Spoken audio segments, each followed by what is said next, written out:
Olynya Air Base. It's near Finland, and it's the headquarters of Russia's Naval Reconnaissance Air Division. Now, it normally houses heavy bombers and cruise missiles. It's an important staging ground for Russian military operations in Ukraine. On August 21st, an Israeli intelligence firm, ISI, noticed something unusual at Olynya Air Base. Satellite imagery detected the, quote, unusual presence of 4 Tu-160 Russian strategic bombers there on site. Now, these are strategic supersonic bombers that are designed to carry nuclear weapons. You're seeing the satellite images from Olynya Air Base on your screen right now. Then, just days ago, on September 25th, Israeli intelligence spotted 3 more Russian strategic bombers at Olynya. These were Tu-95 turboprops. They're one of the oldest nuclear-capable missile platforms in Russia's arsenal. So prior to August, the Jerusalem Post reports there were no strategic bombers at Olynya. Now, as of this week, there are at least 7. Ukraine is now well within the range of both bombers. In related news, the head of Ukraine's intelligence just determined that there's a, quote, very high risk of imminent tactical nuclear strikes on Ukraine.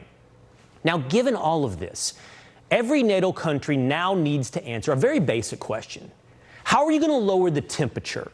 How are you going to prevent global nuclear war? It's really the only question that matters. Our leaders, though, have no answer. None whatsoever. Instead of calming tensions, in fact, they seem to be deliberately provoking Russia. Today, Joe Biden once again accused Vladimir Putin of blowing up his own pipeline. You also asked me earlier about the pipeline, and let me say this.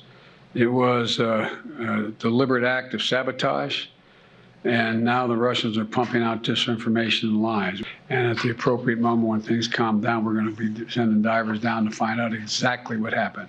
We don't know that yet exactly, but we're not, just don't listen to what Putin is saying. What he's saying we know is not true. Okay, don't listen to Putin. Should we then listen to Joe Biden? In February, Biden said this, quote, if Russia invades, then there will no longer be a Nord Stream 2.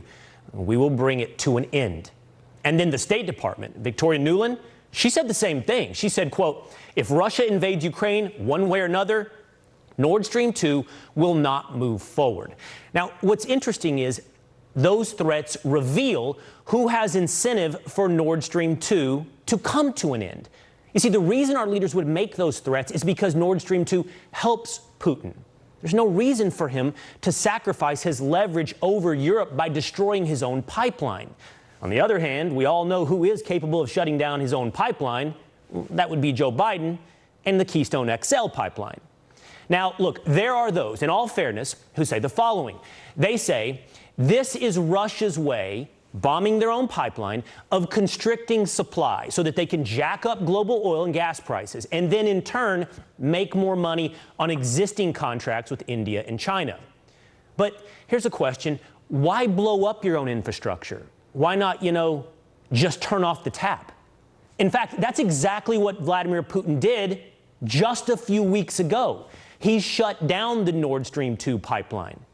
There was no gas flowing through a pipeline that now he's being accused of bombing and sabotaging in order to constrict the supply of oil and gas, a supply of which none was flowing through Nord Stream 2. Now, to be clear, I don't know who is responsible for this. I'm just trying to logically follow incentive. And if the U.S. or its allies sabotaged Russian pipelines, it wouldn't be the first time. In 1982, Ronald Reagan authorized the CIA to blow up a Siberian natural gas pipeline using software. So we, American citizens, before we march to a drumbeat directly into global nuclear war, are entitled to answers. You know who else is entitled to answers? Climate activists. You'd think they'd take notice. You'd think they'd ask questions. Why? Because the Nord Stream 2 leak caused more than 300,000 metric tons of methane to enter the atmosphere. Sounds like a lot, right? Here's how much, according to Bloomberg. That's roughly, quote, the same climate impact over a 20-year period as the annual emissions from about 5.48 million U.S. cars. But our leaders, even our green energy czar, they're hoping we ignore all of this. And if that's the plan, it just might work. because there's so much going on, it's hard to keep track. In what amounted to a crazy day that literally flew under the radar, flew under the weather radar and the news cycle, Russia attempted to annex parts of Ukraine, and then in turn, the U.S. announced new sanctions on Russia. We're announcing new sanctions today as well, that including new authorities to sanction anyone who provides political or economic support to Russia's fraudulent territorial claims. And I've been in close touch with our NATO allies, who are united in our resolve to take on his aggression. Once more, let's dare to ask a few critical questions. Let's dare to critically think. Why would more sanctions deter Russia? The last 7 months of sanctions have led to blackouts and food shortages in Europe. Meanwhile, in Russia, the ruble got stronger. Oh, by the way, our economy tanked. History has shown, in fact, that from Japan to Syria to Russia, sanctions don't deter, they provoke. And maybe that's the goal. It's the only way to achieve regime change in Russia, which is the stated goal of the Biden administration. Remember, Putin, quote, cannot remain in power. Joe Biden's words last March. And he means it. In April, Russia and Ukraine had a tentative agreement to end this war. Ukraine could have kept its territory. All they had to do was promise not to become a NATO member because NATO wants to remove Putin from power. But the Biden administration and the UK vetoed that deal. So, again, a critical question. Is this really about keeping Ukraine safe, or is it about regime change in Russia, even if that means starting a world war? Today, if there was any doubt left, the president of Ukraine settled that question. He signed Ukraine's, quote, expedited application to formally join NATO. It's yet another slick, well-produced video from Kiev. Watch. На вступ у пришвидшеному порядку в НАТО.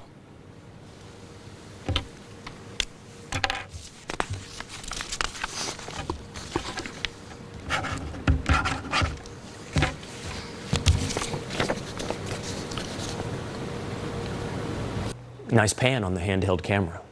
If Ukraine joins NATO, that means world war under Article 5 of the NATO Charter. Millions die.